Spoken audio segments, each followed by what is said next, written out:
Wow, karibu sana wapenzi watazamaji katika kipindi yetu ipendao zaidi Science TV Sanjola Gospel Show.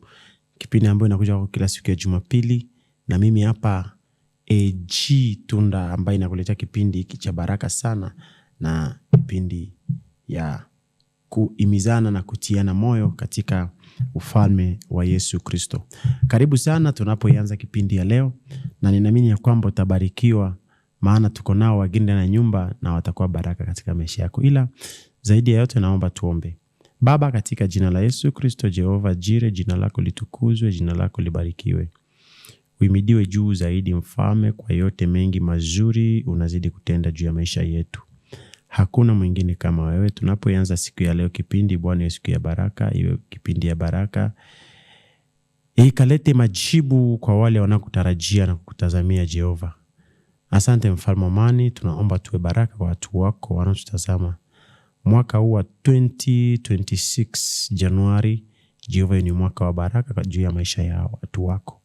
Kwa jina la Yesu Kristo tunaomba tukiamini. Amen. Amen. Asante sana na karibu sana katika Science TV, kipindi ipendayo Sanjola Gospel Show. Na bado nazidi kukuishia Happy New Year 2026. Bado mwaka ingali mwanzo, mwezi bado ingali mwanzo, na bado tunazidi kushuhudia na kuona mkono wa Mungu juu ya maisha ya watu wake. Anazidi kutulinda kila uchao, anazidi kuwa pamoja nasi, anazidi kuwa upande wetu. Na naamini ya kwamba mwaka huu utaenda kuwa mwaka wa baraka. Ndio maana siku ya leo tumekuandalia kipindi ambayo itakuwa ya baraka kwa siku ya leo, Jumapili ya leo. Na tumekuandalia topic kama theme ambayo itakuwa ni theme ambayo utatembea nayo siku zako zote, unapoingia kazini, unapoenda nyumbani, biashara unaofanya.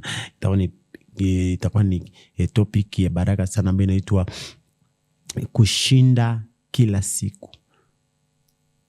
Maana wewe ni mshindi na ushindi wako lazima upatikane kila siku, kwa sababu wewe already umeteuliwa, umechaguliwa na Mungu ili ukaweze kushinda. Lakini ndio ifike kiwango ya wewe kushinda, ni nini inatupasa kufanya, ama ni nini inatupasa kuiangalia zaidi ndio tuwe washindi. Manake ukisoma katika Biblia, manake Yesu alipoenda msalabani alitangaza kuwa Yesu ni mshindi wa washindi, baada ya kupambana vita vikali, baada ya kutetea wanadamu, baada ya kusimama upande wako upande wangu, akatangaza kuwa nani? Mshindi. Yeye ni Masiye na hajawahi shindwa. So tutakuwa tukiangalia vipengele kadhaa na kusoma maandiko ili tukaweze kuhimizana na kutiana moyo kwa jina la Yesu Kristo. Zaidi ya yote, wacha nikubariki na wimbo huu ukawe baraka katika maisha yako. Lakini kumbuka kuzungumza nasi kupitia mitandao ya kijamii Science TV Media Kenya pale Facebook page, pia kwenye YouTube channel utatupata kama Science TV, pia TikTok tuko, Instagram, X, na God atakubless sana. Wewe ambao unatazama kupitia runinga televisheni, namba zetu ziko pale kwenye televisheni yako. Chukua namba hizo, tutumie ujumbe mfupi, zungumza nasi, naye Mungu wa mbinguni atakubariki sana. Karibu tunapoanza kipindi yetu ya siku ya leo. Sana wapenzi watazamaji, niite AG Tunda hapa ndani ya Science TV Media Kenya, na uleta kipindi ipendao zaidi. Na leo ndani ya nyumba tumebahatika ya kwamba tuko naye mgeni, mtumishi wa Mungu ambaye ametutembelea siku ya leo, na tunashukuru Mungu kwa hiyo matembezi ya mtumishi wa Mungu. Maana tumeanza mwaka vizuri ya watumishi wa Mungu kutembea ndani ya studio, na inakuwa kwetu ni baraka sana. Popote unapotutazama mpenzi mtazamaji, ukiwa pale nyumbani, unatupata ukiwa nyumbani, tafadhali namba zetu ziko pale kwenye runinga yako ya televisheni. Please tupa namba hiyo kwa hiyo WhatsApp kwa message ya kawaida. Tuma ujumbe mfupi, tuambie unatupata ukiwa wapi, programu yetu inakupeleka vipi, na Mungu wa mbinguni atakubariki zaidi na zaidi na zaidi na zaidi. Niite AG Tunda na kuletea kipindi ipendao zaidi Sanjola Gospel Show, na bado nazidi kukuishia happy New Year. Kumbuka tulipokuwa tunavuka mwaka, niliwaambia kwamba mwaka ambao tutakaoingia itakuwa ni mwaka wa mafanikio na baraka, na tutaanza kuona testimony, na naamini ya kwamba mambo yanaenda kuwa sawa na hakuna chochote ambacho kitashindikana. Now, ndani ya studio tuko naye mgeni, mtumishi wa Mungu, na nitachukua fursa hii kumkaribisha ili kwamba akaweze kutuambia yeye ni nani haswa na tukaweze kumkaribisha rasmi. Karibu mtumishi wa Mungu. Asante sana mtumishi wa Mungu. Yes. Kwa kunikaribisha mahali hapa. Amen. Kwa hakika ninashukuru zaidi kuwa ndani ya Science TV. Na Mungu wa mbinguni wabariki zaidi. Wow.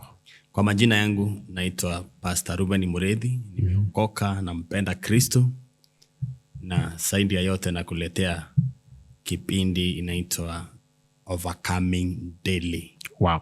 You can overcome on a daily basis. Wow. Tunaweza tukamshinda shetani kila siku. Amen. Wow. Asante sana mtumishi wa Mungu kwa kukuja Science TV. Yes. Mungu akubariki sana kwa kujinyima na kupoteza muda pia. Ukasema wacha leo utembee Science TV. Amen. Itakuwa ni baraka sana. Amen. Na naamini ya kwamba muda wako hujapotea bure. Na kwamba kukua kwako mahali hapa itakuwa ni moja kati ya baraka ambazo watu wa Mungu watakuwa wanapokea. Amen. Amen. Maana tunaamini ya kwamba chochote ambacho Mungu ameweka ndani ya mtumishi wake lazima kiwe na matunda mazuri. Amen. Amen mtumishi. Na ndio maana leo tuko tunataka tuzungumzie the topic ambayo inaitwa Overcoming Daily. Hebu tuambie mtumishi, Overcoming Daily, wakati kwa tumpatia hiyo topic, ni nini ilikuwa hasa kwenye mind ambao Mungu alikuwa amezungumza nawe? Karibu. Asante. Mungu alizungumza nami kuhusu Overcoming Daily week, na akanipatia maandiko katika kitabu cha Revelation chapter number 12 at verse number 11. Inatuambia they overcame Satan and they overcame him by the blood of the Lamb and by the word of their testimony. They overcame him, Satan. They overcame Satan by the blood of Jesus and by the word of their testimony. Na nilipopata maandiko hii, nikapata kujua ya kwamba by the same blood of Jesus Christ, by the same blood of Jesus Christ, we can overcome Satan. We can defeat him. Tunaweza tukamshinda Satan kwa familia zetu, tukamshinda Satan kwa biashara zetu, tukamshinda Satan hata kwa afya zetu, na tunamshinda kila siku. Nikasikia mambo ya kumshinda Satan, na siku ya leo hii ni kipindi itakuwa inakujia, na tutakuwa tukimshinda Satan by the same blood of Jesus. Yes. Even though nitakuletea word different na hiyo, but topic hii ya kumshinda Satan, nataka ingie ndani yako ya kwamba unaweza ukamshinda Satan kupitia damu ya Yesu Kristo. Yes. Kupitia kupeana maisha yako kwa Yesu Kristo na kuokoka na kualign na tabia za Mungu, utamshinda Satan. Ukiamua siku ya leo, wherever you are getting us from, na uamue uokoke, na uamue 2026 unaamua kuchange, unaamua kutembea na njia za Mungu. Yeah. Unaamua kuwa mtu muombezi. Very true. Unaamua kuwa mtu wa kupenda neno la Mungu. Mimi ninakuhakikishia siku ya leo utamshinda Satan na utakuwa victor. Mahali ulikuwa victim, you are going to be a victor. A victor. Kumshinda Satan ni kumaanisha you can change defeat into victory. Mahali Shetani alionekana ni kama anakushinda, alionekana ni kama anapata victory, ninakwambia siku ya leo you can overcome Satan. You can defeat him by the same blood of Jesus Christ. Tunamshinda Shetani kwa biashara, kwa ndoa, ndoa zingine shetani ameweka kindole, sikawa na burugu, sikawa na vita. But I can tell you, choose Jesus Christ and without fail you are going to defeat Satan. In Jesus name. Amen. Now mtumishi, maybe tu niulize swali. Ni njia gani ambayo tunaweza tukatumia sana sana kwa kumshinda shetani, ama kwa ni mbinu gani ambayo tunaweza kutumia ili kwamba Wakristo wajue ushindi haiwezi kuja tu hivi? Lazima pawe na stronghold fulani ambao lazima upambane nayo ili upate ushindi. Njia number 1 ni salvation. Unapookoka unapata identity ya kumshinda Shetani. Yes. So hawezi kumshinda Shetani na ukiwa mlevi. Number 1, hawezi kumshinda Shetani kama bado umeshikamana na njia zile za na tabia za Shetani za kidunia. Njia number 1 ya kupata victory against Satan ni salvation of our Lord Jesus Christ. Ikiwa tutaokoka, then after kuokoka kuna zile tools za kupigana vita ili tupate kumshinda Shetani. Number 1 tumesema ni salvation. Number 2 ni kutumia the blood of Jesus. Blood of Jesus is a tool, is a weapon. Blood of Jesus is a weapon against Satan. Number 3 ni by the word of God. The word ni neno, ile neno unasikia. Ni silaha ya kumshinda Shetani. Yes. Ukishika neno umeshika silaha nzuri ya kupiga Shetani na kumuondoa ndani ya familia yako, na kumuondoa ndani ya huduma yako, ndani ya biashara, ndani ya watoto wako. Ukishika neno utapiga Shetani na atakuachilia, ataondoka ndani ya maisha yako. Na number 4, tunamshinda Shetani pia kwa kuomba. Unapoomba, unapoingia katika maombi vizuri, unakaribia Mungu, na maombi huwa yanabadilisha mtu. Unakuwa miali ya moto, na ule moto wa maombi Shetani haribi ndani ya nyumba yako tena. Tunamshinda Shetani kwa hizo njia. Wow. Asante. That's powerful. Na je, pia unajua katika mapambano pia kuna hali kama ya changamoto ya maisha, changamoto ya kazi, mahusiano magumu, wakati mwingine hofu na wasiwasi, changamoto za afya. Pia hizo zinachangia kutokuwa mshindi. Yes. Changamoto zinachangia, na ndio maana tunaambiwa tukue na faith in God. Number 1, bila imani hautampendeza Mungu. Yes. Maana changamoto sipo kila siku. Na ikiwa changamoto siko kila siku, ndio na sisi tumeleta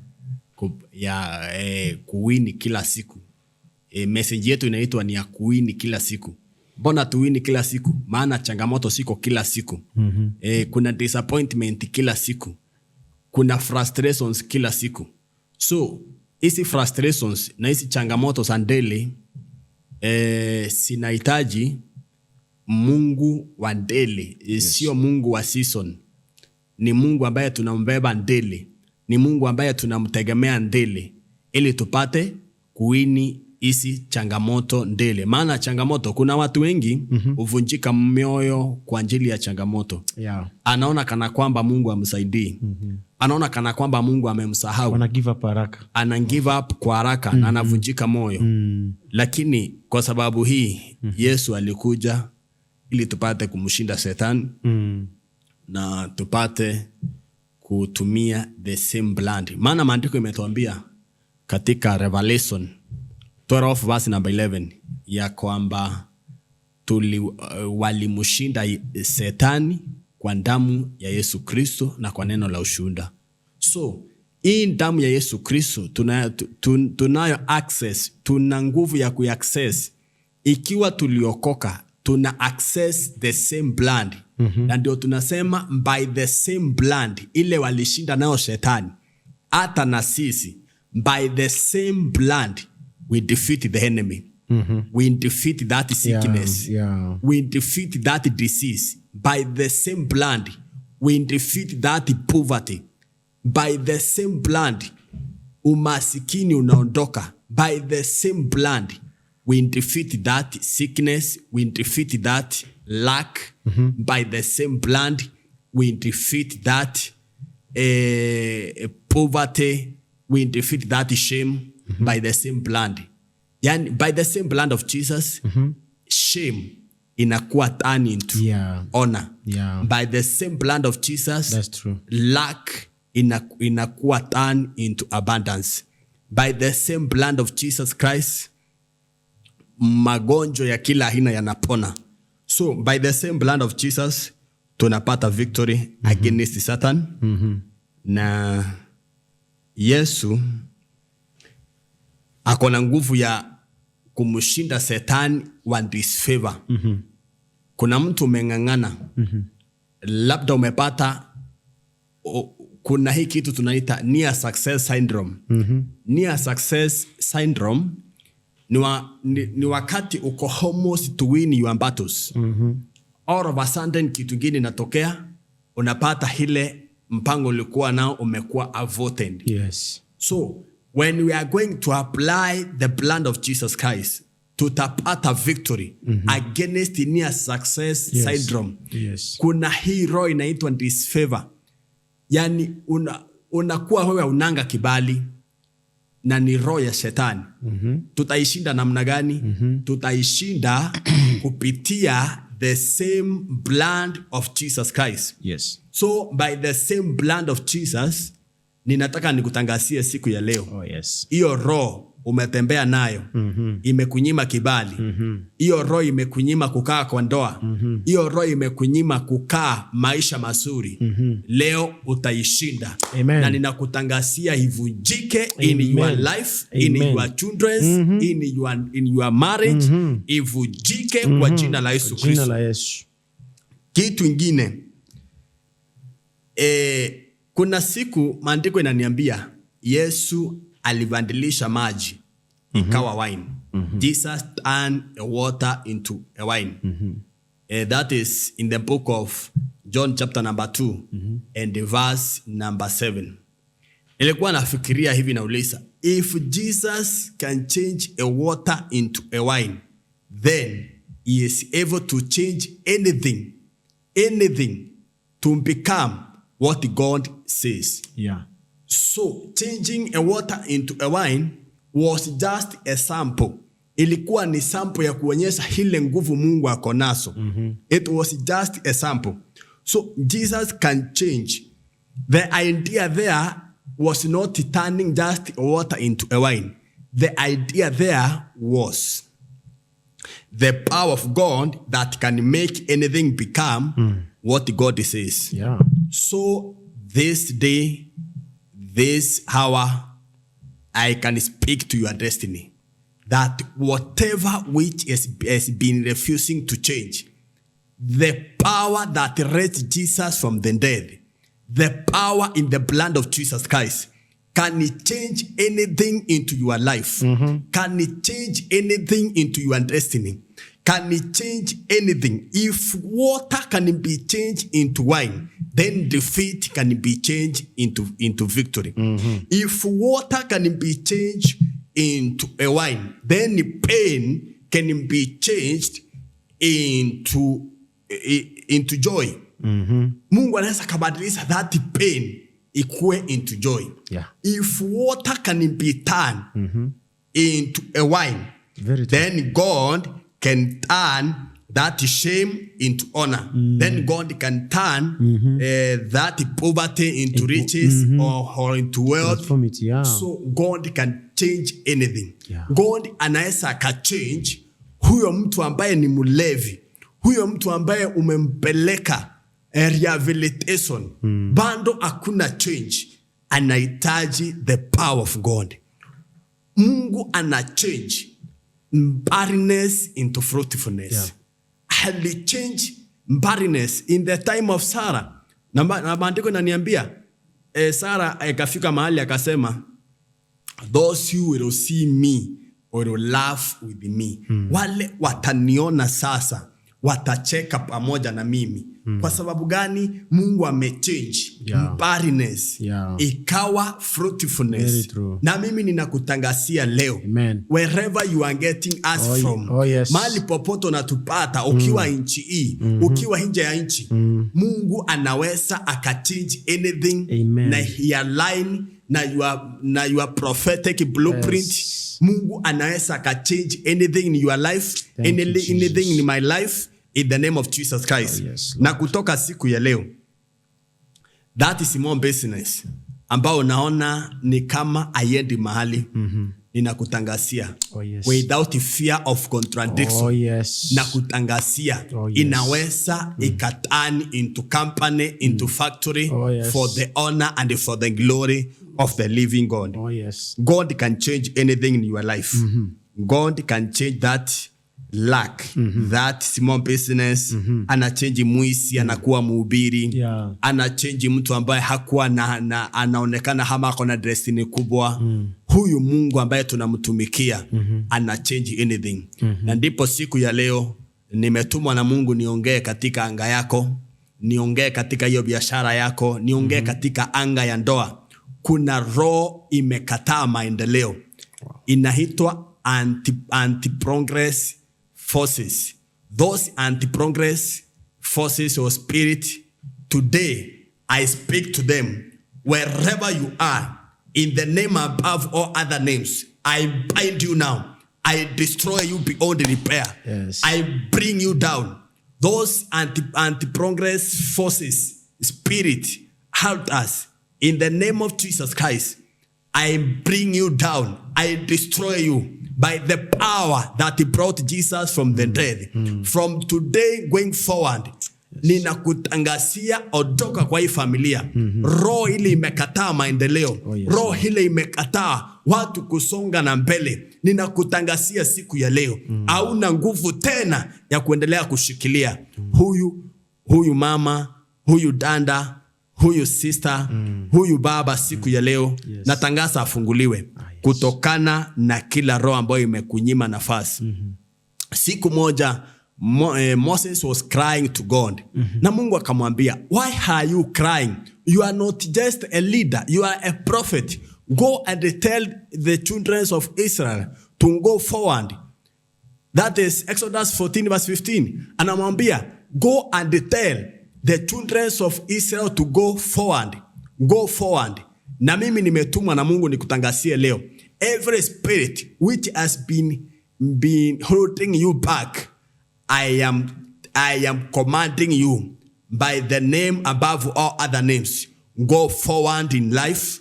Go forward in ministry. Go forward to make progress. Go forward to make strategic progress, rational progress, in the mighty name of Jesus Christ. Go forward. Wherever shetani amekushikilia, umesikiliwa na shetani, umepambana na roho za delay, stagnation, zimekufunga, siku ya leo, go forward. I break every kind of stagnation. I break every kind of delay. And I command you today, by the power that brought Jesus from the dead, I command you to go forward. In the name of Jesus. I command you to go forward. Every stagnation, you can overcome that stagnation by the blood of Jesus. You can overcome that delay. You can overcome those sicknesses. Unaweza overcome those demonic patterns, whatever kind of pattern ya magonjwa ilianza na babu yako, ikaingia kwa baba yako. Ndio hiyo the same thing inataka ikukamate. Hiyo kansa ninaitangazia, unaweza ukaiovercome. Utaiovercome namna gani? Kutumia damu ya Yesu Kristo. Unatangaza, by the blood of Jesus Christ, I overcome cancer. Nina overcome magonjwa ya sukari. Nina overcome hypertension. Nina overcome by the blood of Jesus. Ninakutangazia wewe, uta overcome kila aina ya magonjwa, uta overcome uta overcome kupitia damu ya Yesu Kristo. Kupitia neno la ushuhuda uta overcome. Ninatangaza kwa anga yako siku ya leo, every kind of diseases, every kind of setbacks, every kind of demonic powers working against you, I decree and I declare that we are going to overcome. You are an overcomer by the blood of Jesus, by the blood of Jesus Christ. Every powers of darkness holding you captive so that you may not make progress in life, I decree and I declare, I am pushing you forward. Go and make progress. Go and make progress. I push you forward. Ninakusukuma upate kasi. Ninakusukuma wajiriwe. Ninaachilia neno la Bwana likakusukume. Mali umekosa mtu wa kukushika mkono. Si Mungu akushike mkono. Si Mungu akusaidie wewe. Si Mungu akusaidie. Si upate kibali. Si uende waajiriwe. Si uende upate hiyo nafasi. Si upewe promotion wewe. Katika jina la Yesu Kristo. Maandiko inaniambia, He is the maker of men. He is the maker. God is the maker of men. Praise be to the living God. Amen. Wherever you are getting us from today, nataka nikuambie, unaweza ukamake progress. Mwaka wa 2026, ninakutangazia umake progress. Make progress. Ukiwa ndani ya Kenya, ukiwa nje ya Kenya, make progress. Shetani yule amekunyima nafasi hii miaka yote, siku ya leo tunamtangazia, lazima tunatoka. Lazima tunatoka katika jina la Yesu Kristo. Mungu ambao tunamwabudu ni Mungu anayefanya miujiza, ishara na maajabu. Na ikiwa alifanya kwa Sara, Genesis 21, anaweza akafanya kwako, anaweza akafanya kwangu. Biblia inaniambia katika Genesis 21 verse 6, Sara alisema, wale wataniona watacheka pamoja na mimi. Watacheka pamoja na mimi. Kwa nini watacheka? Kwa sababu Mungu ametenda. Na kucheka inamaanisha nini? Kicheko. Laughter means the battle has come to an end. That is the meaning of kucheka. Kucheka means, or laughter means, the battle has come to an end, or the war has come to an end. The struggle has come to an end. Victory is established. Laughter means victory is established. Mbona nicheke? Kwa sababu victory is established. Mbona nicheke? Kwa sababu Mungu amenipa kupumzika. Kucheka ni kumaanisha umeingia ndani ya another season. Now in the name of Jesus Christ, I declare to you prophetically, step into a season of laughter. In the name of Jesus Christ, step into a season of laughter. Umekuwa ndani ya season ya kilio. Umekuwa ndani ya season ya kuhangaika na mateso. Now it is your time. I decree and I declare, let God arise over your life and step into a season of laughter in the mighty name of Jesus Christ. Let God arise over your destiny. Let God arise over your family and usher you into a new season of laughter in the mighty name of Jesus Christ. Because by the blood of Jesus, overcome struggles, overcome delay, overcome stagnation. Now it is your season. Enter into a season of laughter. Enter into a season of laughter in the mighty name of Jesus Christ. Wherever you are getting us from, I decree and I declare over your life, enter into a season of laughter. By the power that raised Jesus from the dead, by the power that brought our Lord Jesus Christ from the dead, now it is your time. Enter into a season of laughter. Enter into a season of laughter. In the name of Jesus Christ, ninakutangazia, enter into a season of laughter. Every powers of darkness working against laughter in your life, working against the smiles in your life, in the name of Jesus, we bring them down. We destroy them by the power in the blood of Jesus, by the anointing of the Holy Spirit. We destroy every powers of darkness working against you, that you may never have laughter. In the name above all other names, I decree and I declare, those spirits, those demonic altars, they are hereby destroyed. They are hereby dismantled. In the mighty name of Jesus Christ. Ninakutangasia wewe, hizo nguvu za giza, hizo madhabahu ambazo sinataja majina ya watoto wako, sinataja majina ya mume wako na mke wako, hayo madhabahu siku ya leo katika jina la Yesu tunatangaza yakavujike. Tunashinda hayo madhabahu kupitia damu ya Yesu Kristo. Tunavunja hayo madhabahu kupitia damu ya Yesu Kristo, na tunatangaza yakavujike. Kutoka siku ya leo watoto wako wakafunguliwe, maisha yako yakafunguliwe. Hiyo roho ya kung'ang'ana umetembea nayo, umetembea nayo 2025, umetembea nayo 2024, umetembea nayo miaka mingi, lakini nimeshuka leo nikwambie, kuna Mungu anarudishanga miaka. Anatuambia he will restore the years that has been eaten by locusts.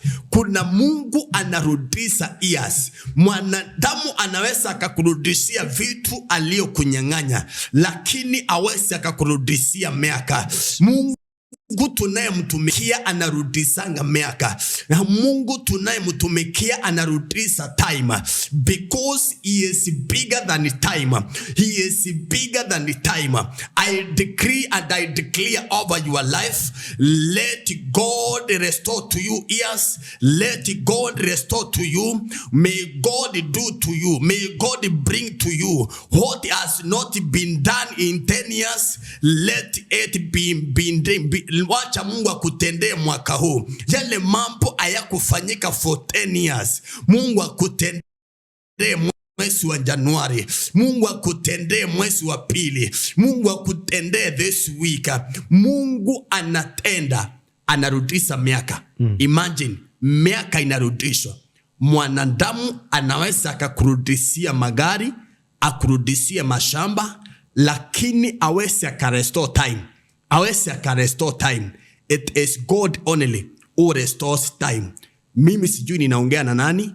Kuna mahali umepoteza time, umepoteza miaka, ukasikia, ukajifikiria na ukaangalia, ukaona hapa ni time nimepoteza. Nimepoteza miaka 5, nimepoteza 10 years, nimepoteza 15 years.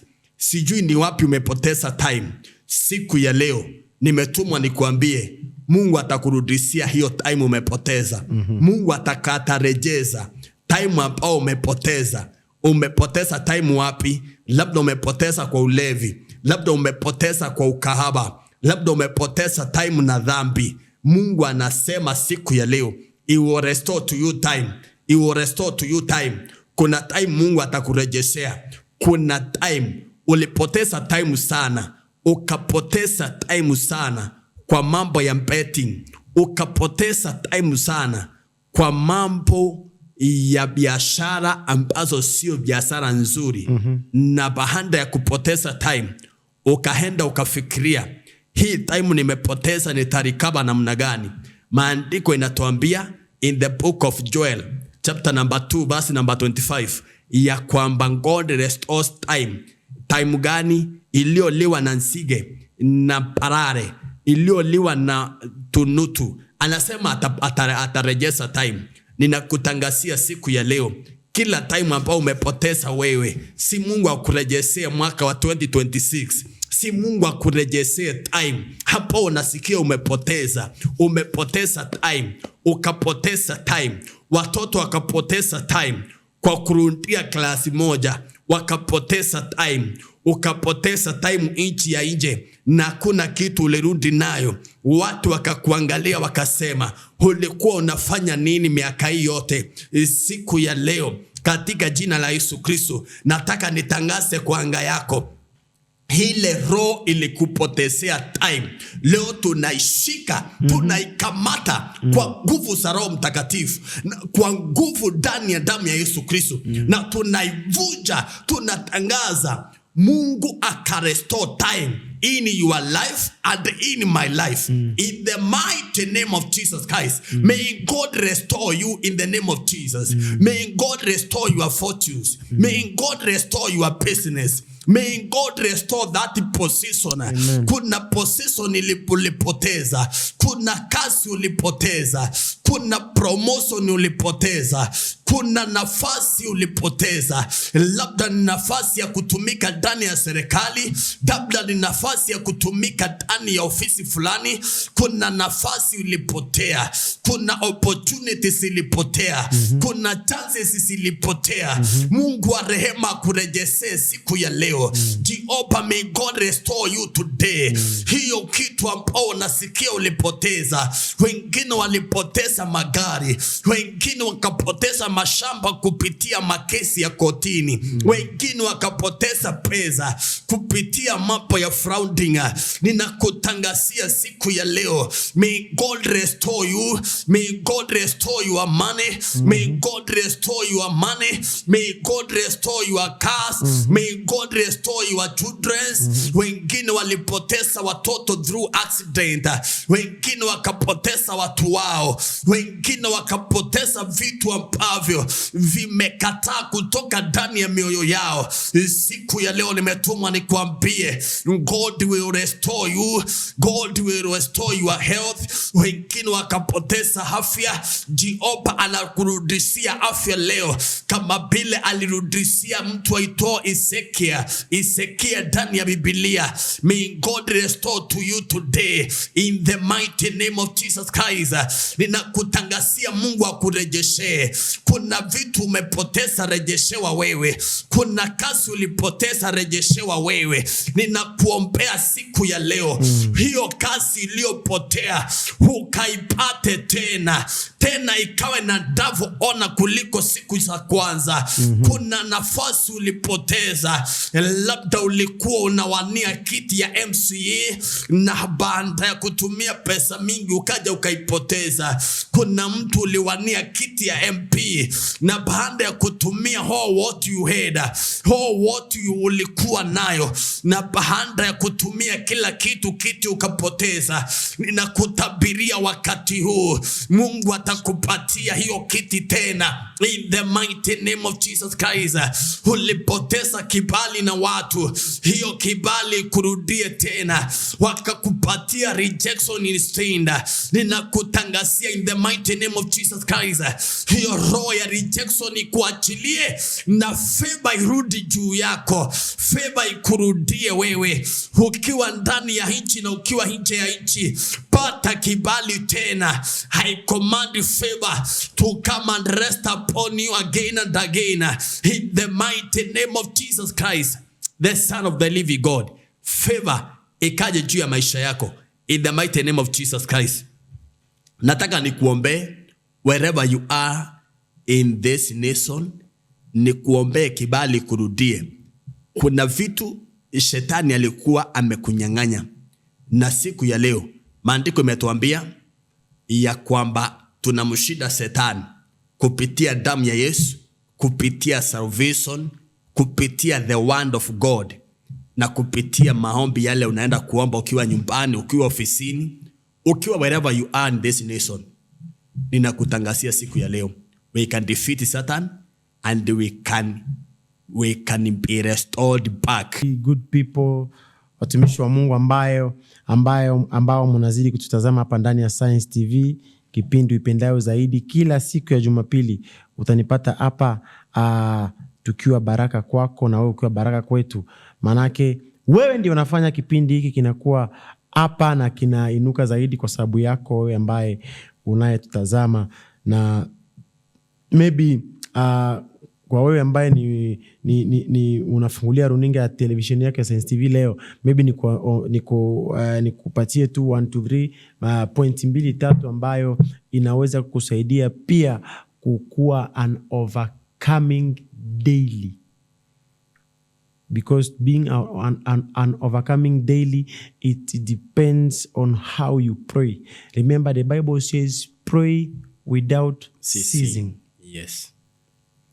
Secondly, focus on a gratitude. Yes. kuwa mtu wa shukrani pia.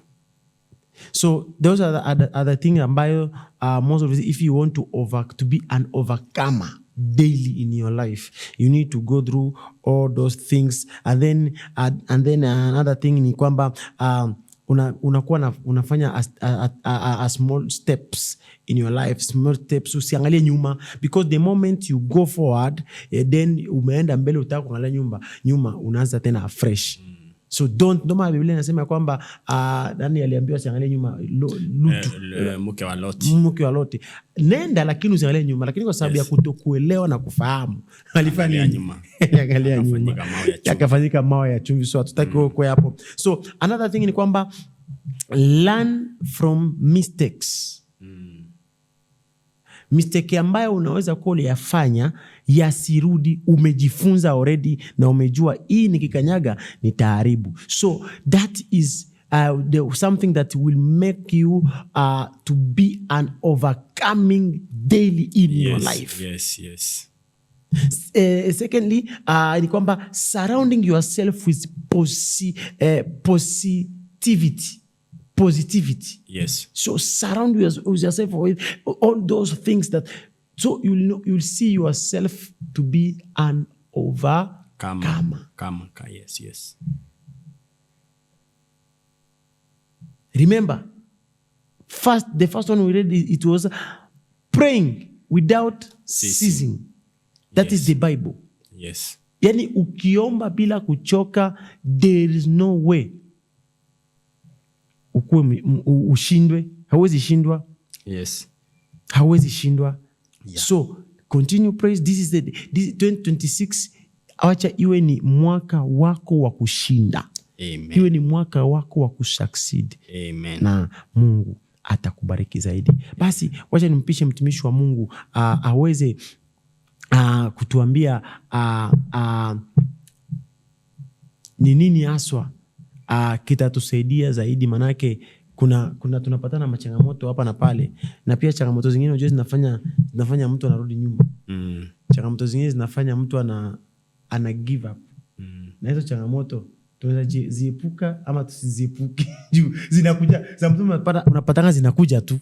What should we do? So kwa swala ya changamoto, kama nilivyotangulia kusema, hatuwezi tukaepuka changamoto. Na changamoto zile tunapata hapa duniani, zingine zinatufanya tunakomaa zaidi. Katika mambo ya kiroho tumepitia changamoto mingi sana. Tumepitia a lot of challenges, na zingine zinakufanya unakuwa so mature. Kama manjaribu ni mengi. Maandiko nasema manjaribu ya mwenye haki ni mengi, lakini kwa yote Mungu anamsaidia. So kwa zile changamoto mingi tunaposipitia, zinatuleta karibu na Mungu, na pia zingine zinakutoa comfort zone. Maana utakuwa ndani ya changamoto na ukose kuomba. So changamoto zingine zinakuja ndani ya maisha yetu, zinafanya tunaamuka katika mambo ya kiroho. Hautalala tena comfort zone wakati unajua kuna changamoto. So sisemi hivi nikifurahia kuwa ndani ya changamoto, lakini inamaanisha zinakujanga kama lesson. Ni kama zinatufundisha mambo fulani ndani ya maisha. Kwa hivyo kusiepuka ni tuombe, kama vile mtumishi wa Mungu anasema pray without ceasing. Ni kuomba kabisa bila kuchoka. Na tunapokaa katika ndani ya maombi, kuna changamoto asitatupata. Tutakuwa tumevuka. So njia moja ni tukae ndani ya maombi na tupende utakatifu. Kweli. Asante mtumishi. Kwa hivyo mtumishi, ningependa ukapate nafasi pia ya kuambia watu wa Mungu vile maybe kuna mtu anaweza kuwa anahitaji maybe aone huduma mahali wewe mwenyewe uko, ili kwamba apate maombi, ili kwamba apate pia inaitwa ushauri ama mentorship pia. Kama ni kwa mtandao pia unaweza wapea media yako, vile mtandao unajiita, itakuwa ni baraka sana. Karibu. Asante. So watazamaji wetu, mimi naitwa Pastor Muridhi. Kwa mitandao yangu kama Facebook ni Pastor Muridhi Blessing, TikTok ni Pastor Muridhi, YouTube pia ni Pastor Muridhi, niko pale. na pia nina run kipindi hii kwa jina ambayo ni Ruben Joshua Ministries, na very soon ninaamini Mungu tupate mahali pa kuweka ministry.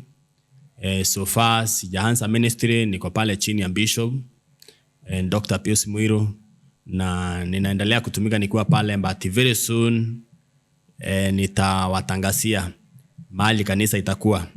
Lakini kwa ushauri, kwa ukitaka either tuombe kwa simu, namba yangu ni 0712 888 195. Nitairudia tena 0712 888 195. Wow. So unaweza ukanipata pale, unaweza ukanipigia simu, tunaweza omba, na ninaamini Mungu wa rehema atakusaidia na atakuonekania. Wow. Asante sana mtumishi wa Mungu Muredhi kwa nafasi ambayo umetupatia ili tukuhost na kukuwa na wewe mahali hapa kwa ndani ya Science TV. Amen.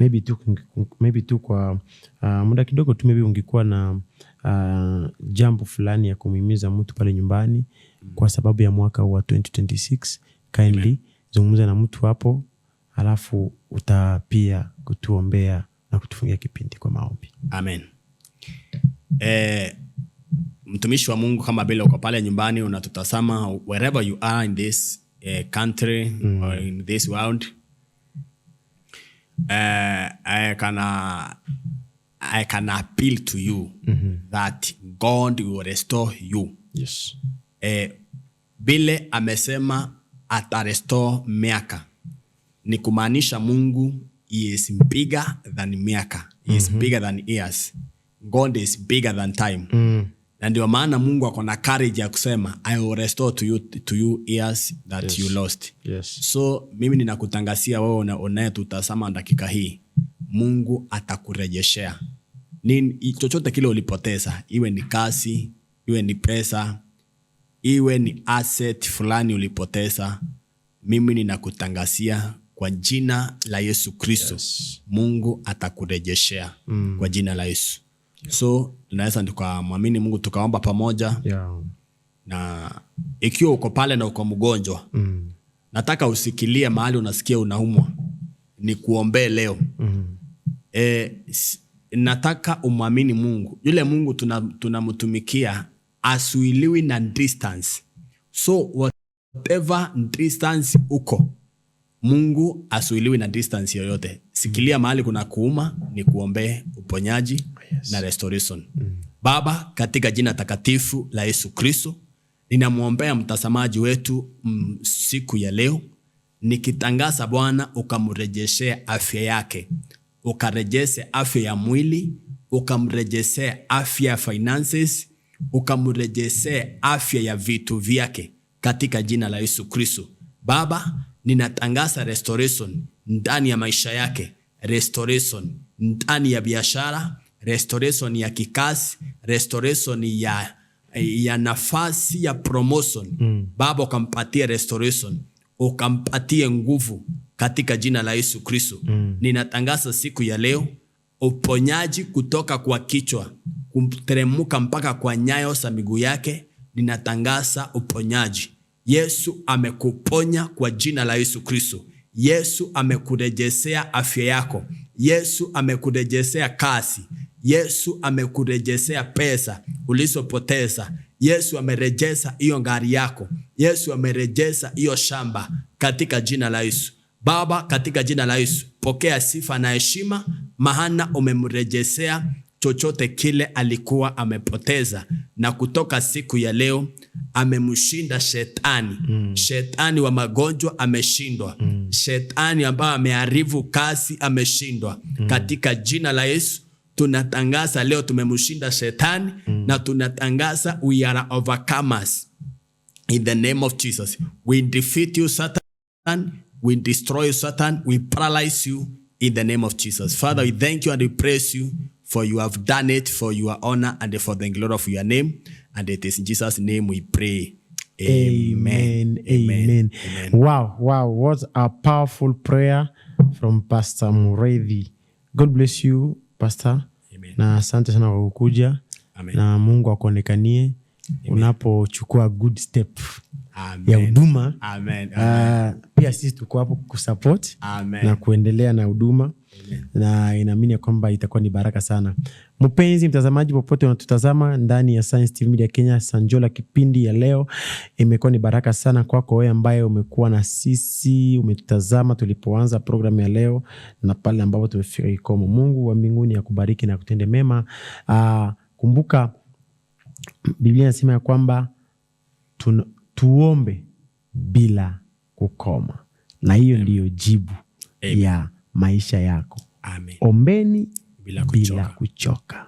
Na Mungu atajidhihirisha katika maisha yako. Amen. Asante sana. Niite AG Tunda, host wa kwa kila siku ndani ya Science TV Media Kenya, kukuletea kipindi upendayo zaidi. Zaidi ya yote, wacha nikuachie wimbo huu ukawe baraka katika maisha yako. Asante. Tukutane Jumapili ijayo kwa neema ya Mungu. Bye.